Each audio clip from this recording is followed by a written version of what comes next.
এখন আমরা দেখাবো কিভাবে ফোনের রিজিয়ন বা টাইম জোনটা চেঞ্জ করতে হয়।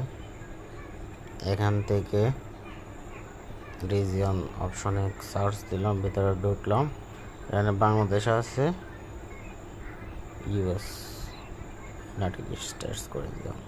আর টাইম জোনটা IP8.com-এ যাবেন, যাওয়ার পর যে টাইম জোন থাকবে মাইনাস কত সেটা দেখে সিলেক্ট করবেন। যেমন ক্যালিফোর্নিয়ার জন্য সবসময় লস অ্যাঞ্জেলেস GMT -700 এটা সিলেক্ট করে দিই ক্যালিফোর্নিয়ার জন্য, এটাই ম্যাক্সিমাম টাইম হয়।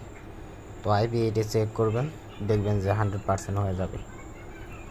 আচ্ছা, থ্যাংক ইউ সো মাচ সবাইকে। আর যাদের ফোনে রিজিয়ন চেঞ্জ করা যায় না তারা শুধু টাইম জোনটা চেঞ্জ করবেন, ঠিক আছে?